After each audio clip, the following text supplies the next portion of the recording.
Welcome to a conversation with the Middle East Monitor. My name is Nasim Ahmed and I will be your host. In this week's show, we are joined by Dr. Randa Abdel-Fattah. Randa is a Palestinian, Egyptian, Australian author, activist, and academic.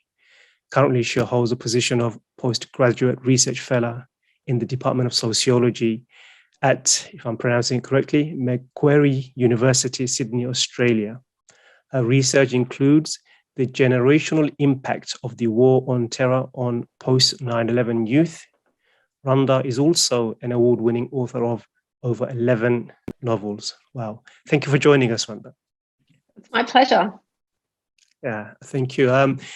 As I mentioned in my intro, you have published several books, but today Randa has joined us to speak about her contribution to the newly published book, Our Vision for Liberation, Engaging Palestinian Leadership and Intellectuals Speak Out.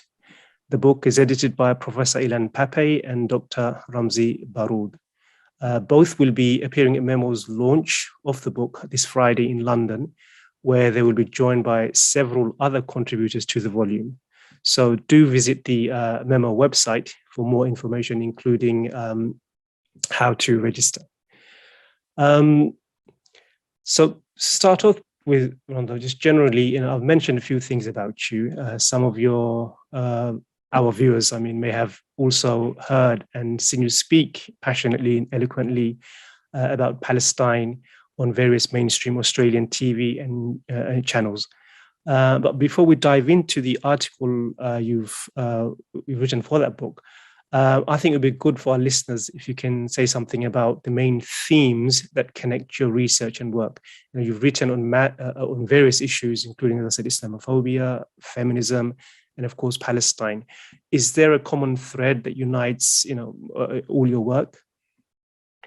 I think that common thread that unites my work and really is the theme of my life's purpose is the striving for social justice, striving for the rights of others, for the right to dignity.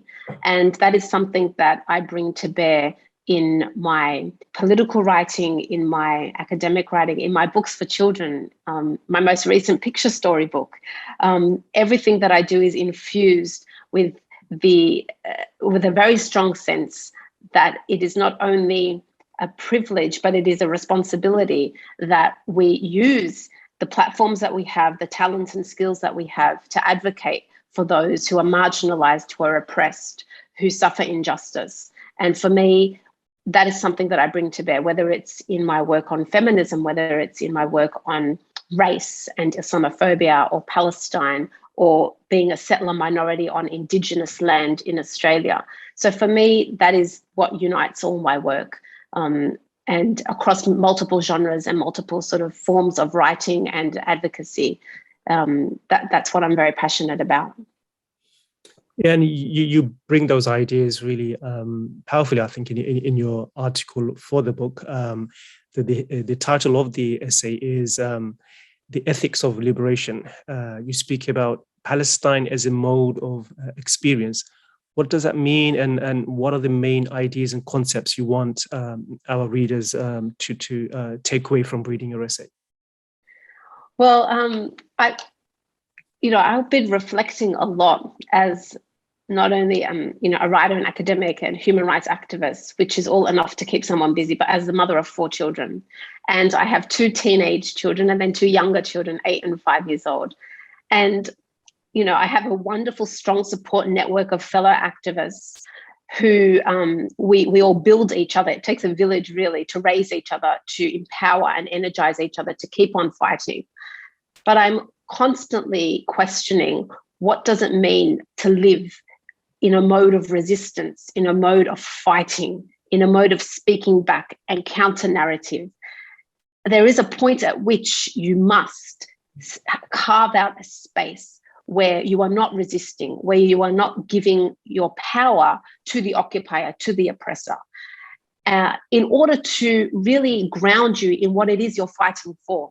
Because if you live in a constant state of battle, in a constant state of resistance, you're not existing, you're not living, you're fighting. And that is not only unsustainable and exhausting, but there is a point at which I fear that we forget what we're fighting for. Because when you're in a state of battle, you forget to be creative, you forget to imagine future possibilities, you forget to think about, well, what does liberation look like? I'm fighting for liberation, but what is it going to look like? How is it going to be structured? What are the relationships going to be like if I'm only used to battle and fighting? These might seem very esoteric kind of questions, but they really go to the core of what it means to live your life in a state of resistance against oppression, because you must find the capacities and the support and the grounding to be able to say, there is a point at which the occupier, the oppressor, is not going to, interfere in my personal private space here. And I am going to take space to create and to imagine and to dream of possibilities away from the gaze and the control and the power of the oppressor and the occupier. That was very much something that was inspired. Really, it was something that I had to confront as a mother. And I know that it might sound really self-indulgent to be talking this way from the diaspora when there are literally Palestinians in Gaza who were bombed as they tried to create these spaces of heroic normality, as Professor Hassan Haj talks about. But it is what it is. Even in the diaspora, fighting, your children have rights to you. The liberation movement has the right to be bigger than just a fight. It has the right also to exist in dreams, in the potential for the future. And that's something that I try to address in my piece by looking at it really from the perspective of, first, a mother at the time that Gaza was yet again being pounded in May last year, and me trying to negotiate motherhood as I was trying to also be an activist, as at the same time that my father-in-law had just received the news that he had terminal cancer. Yes, I mean, you bring that out really well. You start off your article with a powerful scene where this tug of war is being played out between giving attention to your son and the demands of your father-in-law. The tug of war between being present here and now, and also at the same time, fulfilling the duties and responsibilities of a life dedicated to liberation, as you are. If I can quote your words back to you, there's so much to, you say, there's so much to lose in the fight to achieve freedom and justice. If in thinking about what we are fighting against, we neglect to think about what we are fighting for. So in your struggle for liberation, the way you carry out your struggle for liberation, how challenging is that balance for you, and what are the risks of in failing to strike that balance? It's critical. That balance is critical. I know that Palestinians, in suffering injustice and occupation on a daily basis, they naturally strike this balance. They naturally, because I, visiting Palestine for the second time in my life with my 5-year-old daughter, she was 5 then, I saw around me how Palestinians, their dignity, their strength, their absolute, it's almost superhuman resilience in the face of constant humiliations. And I realized that there was nothing superhuman about that. It was actually a mode of insisting that you would create a life where the occupier could not touch you, whether that was mentally, and it was so often I observed it, because my daughter, I remember, had this massive tantrum at the checkpoint because she thought that the Israeli soldier had a water gun. Of course, it wasn't a water gun, it was a gun. And I was almost in this state of panic. Do I explain to her it's a gun, or do I just indulge her and say, I'll get your water gun from the shop later? And I was just struck by also the pretentiousness of being this Palestinian coming from the West and having to deal with something that, to me seemed so crazy that I had to be able to talk like this to my daughter. But then I realized around me, these parents who were doing this juggle act constantly. Children still have tantrums at checkpoints. Children still need to go to the bathroom at, in opportune and inconvenient moments. Yeah. Life goes on. And because I'm a writer, I'm interested in the intimate spaces of life, because that's where politics is most fraught. That's where your politics comes out. That's where the intersections of life are battling each other. Family dynamics, sibling rivalry, parental conflict at a checkpoint. That's the stuff of life. And that's what I'm talking about when I think that we sometimes as activists, there are many activists who exist in the realm of black and white, of these poetics and ideologies, but they don't really understand the nitty-gritty of the daily life and those balancing acts. That's what I've been trying to grapple with and address in my writing.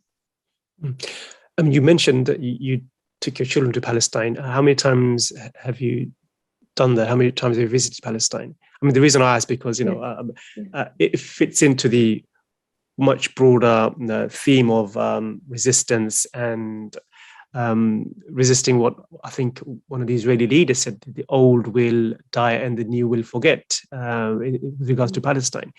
But in Europe, I know we see many Palestinians, of course, in the Middle East, Palestinians passing the key from the Nakba of their house from generation down to generation. It's also really powerful seeing Palestinians as far away as Australia, preserving this mode of resistance where they are passing on their heritage from one generation to another. How conscious are you of being able to do that? And is that central to the liberation in your view? Oh, it's such a good question because it's so timely. It is my life's goal to keep that connection. And I know my father is the Nakba generation. My father was, that he left Palestine in 1960s, in the 1960s, and then he was unable to return after 67. We have a home in Borka, in the area of Nablus, and at this moment, my father is 76 years old. He is battling the administrative system. He's battling family politics to maintain that home and to pass that home on to my sister and I, because even though there are family in Jordan who tell him, what for? You're in Australia, enjoy your life there, your children, why would they want to? My father, is extremely emotional about the fact that he will not give up. He will not give up his historical ancestral link to that land, and he will pass it on to my sister and I, because he knows we will pass it on to our children and that we will preserve that. So there's no question for us that we will ever lose that connection. In fact, it is our life mission to make sure that our children don't lose it. And I'm raising them to understand the need for them to remain connected to Palestine. Even if they don't touch that soil anytime soon, that it is still something that they must strive to do, and that it is something that to be part of our identity as people striving for justice. Just to switch gears for a bit, we've spoken about your background and also this mode of resistance where you are passing on the heritage from one generation to another. There's another theme in your article, which is the nexus between and the overlap between Islamophobia, the war on terror, which is also connected to Israel's persecution of Palestine. You speak about that, you mentioned that, and also you've done so much other work on issues to do with Islamophobia and the war on terror. So you say that for Palestinian youth, it's really important to understand this nexus in imagining their liberation. Why do you think that understanding that nexus is really important? Well, I can sort of introduce that through the image that still haunts me of the two children in the rubble in Gaza holding the fish and grinning wildly as they were holding their pet fish. They were among the debris and the rubble after the May crime scene of Gaza. And I could not get that image out of my head. I know it went viral. And there are many such images of children who are just children amidst everything that's happening. And it really brought to bear to me that when we talk about Palestine, particularly in the West, it is always, always framed as this narrative of, two equal sides fighting each other, as a conflict. And always, always the reality that it is ultimately a war against children when you look at the demographic statistics of who it is that Israel is killing, who it is that Israel is occupying and controlling, who it is that is subject to that apartheid regime. So children for me is at the center of this. And then of course, when we talk about children, when we talk about youth, in my work in Islamophobia, again, we see these connections. The war on terror was, largely prosecuted in Western societies against young Muslims who were constructed as, almost radicals or radicals in the making, potential terrorists. That signifier of Muslim youth, of brown or black bodies as always danger and threat. And so that the full force of law, of policing, of securitization, of arms and the industry always bear down first on young people who are considered to be the threat, to embody the most visible threat in that power hierarchy. And so I think it's very important, particularly for Muslim activists fighting Islamophobia in Western contexts, not to forget those interconnections between the global war on terror, how the global war on terror enables and violence in Palestine to go with impunity, because it serves the purpose of the global war on terror for Israelis to stabilize that meaning of Palestinian resistance to terrorists or Palestinian child to terrorists. And we see it time and time again where Palestinian children are locked up, brutalized for throwing a stone, because they are seen as the potential terrorists. And there's no shortage of statements by Israeli politicians and the IDF linking Palestinians and outright calling them terrorists, and therefore that they are legitimate targets. And so I think it's important that we understand, again, in this sort of multi-billion-dollar lucrative industry of the war on terror, where you've got this technology and armaments industry, Gaza, Palestine, it's the weapons testing field. And as activists in the West, it's important to understand, especially for governments which seek to sort of present the idea that that's just a Middle East conflict. It's got nothing to do with us. We're going to focus on what's important to us locally. Actually, no, you have defense contracts. You are enabling, you are empowering, you are basically giving a green light to a nuclear power to carry out your war on terror as an agent, whether it's testing those weapons, using its security measures. At my own university, I remember clearly last year, at the time that Gaza was being pounded, at the time of the Great March of Return, in March 2018, there was an Israeli academic who was being invited to speak at Macquarie University to talk about security.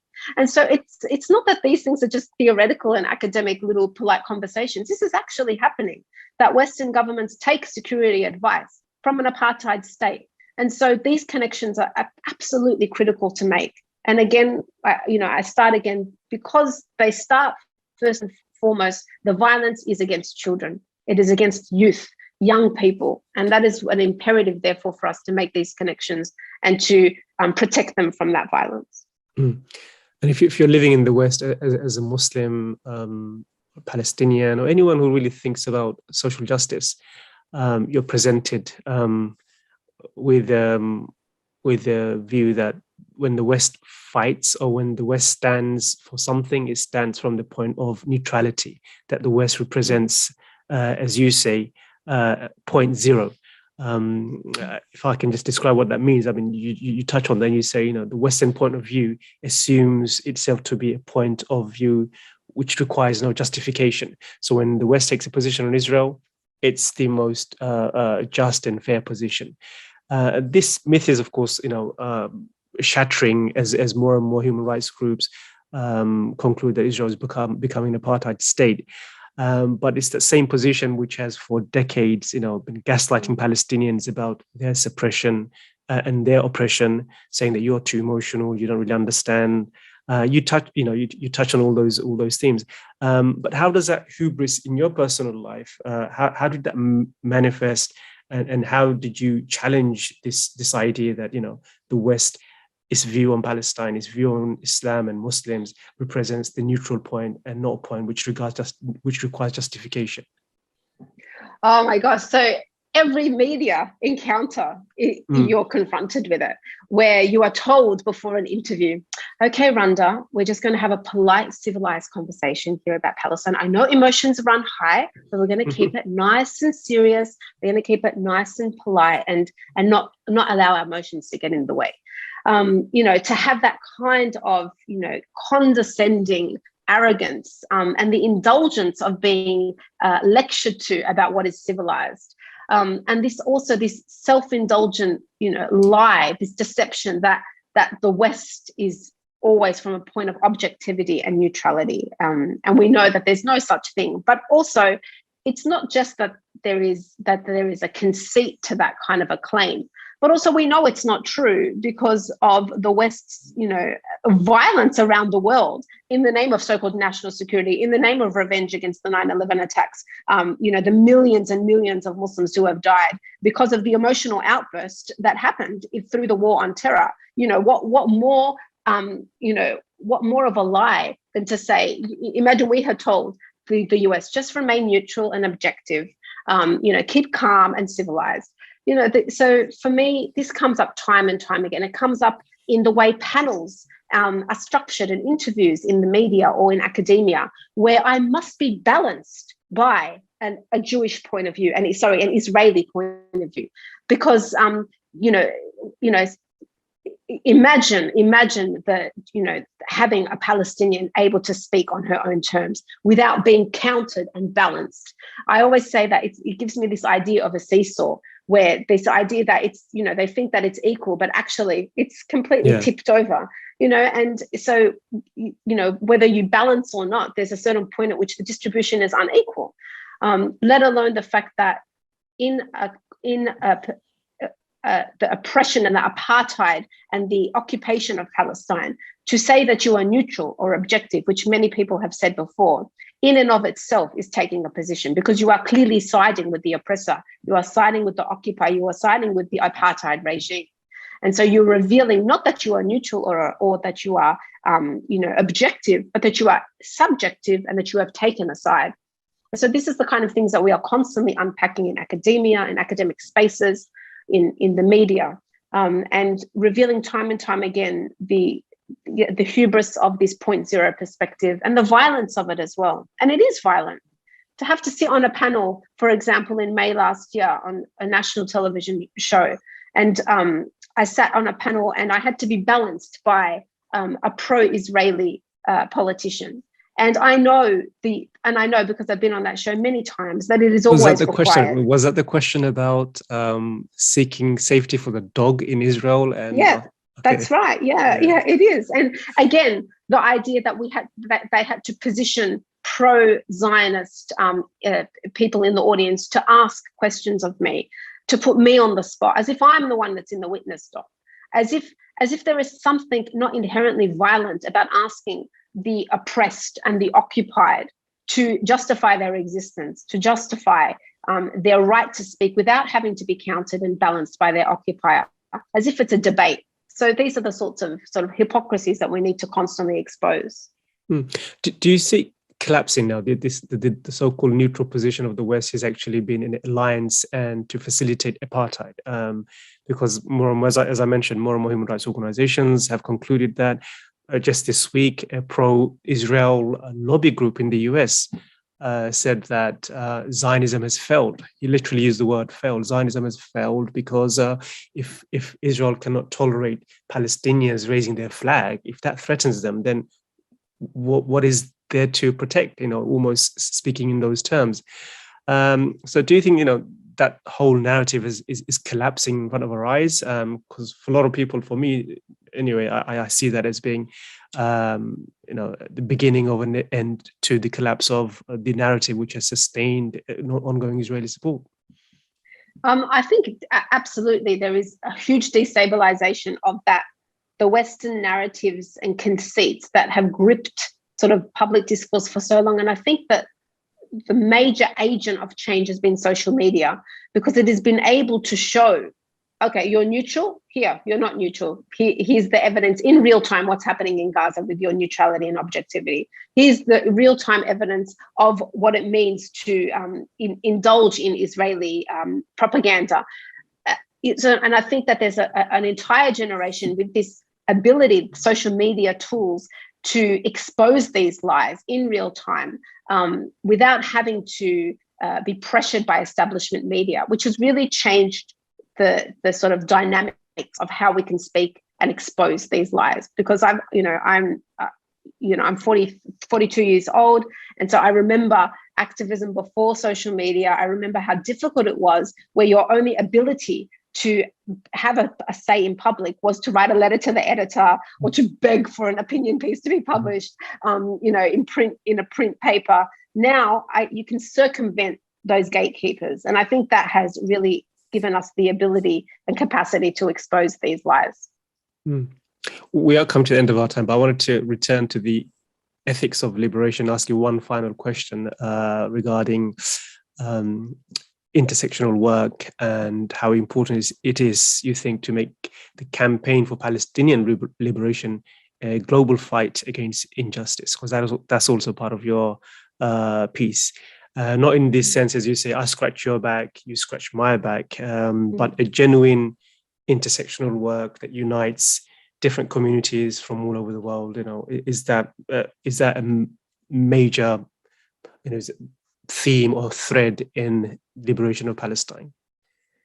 Absolutely, and it's not something I invented. It's something that I have, really, I stand on the shoulders of giants, in particularly those who, from Black thought, from, the post-colonial, decolonial, revolutionary politics of the 60s and the 70s, who gave us those tools to understand that you cannot fight these battles in silos, in isolation of each other. As a Palestinian on stolen land here in Australia, I must bring, that epistemic and emotional posture of solidarity to all the work. And that global lens, that global world making, as academic Kelly talks about, is what that transnational lens is what builds a global movement, that mass mobilization. And for me, it's taken a while to come to understand that, particularly because we were so distracted by the resistance against the war on terror and protecting our communities here,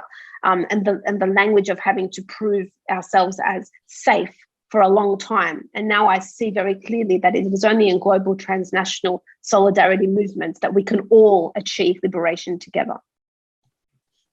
And I have to say, it's been a real pleasure talking to you. Thank you for joining us. Thank you. It's such a pleasure. Thank you for having me. No, pleasure's all mine. If those who are tuning in, do go into MEMO's website and join our conversation and our discussion on the book launch on Friday. It will be in London. All the details. You've got it in front of you. Yeah. So yes, so do come to the book launch on Friday, and I hope to see you again soon. Take care. Bye-bye.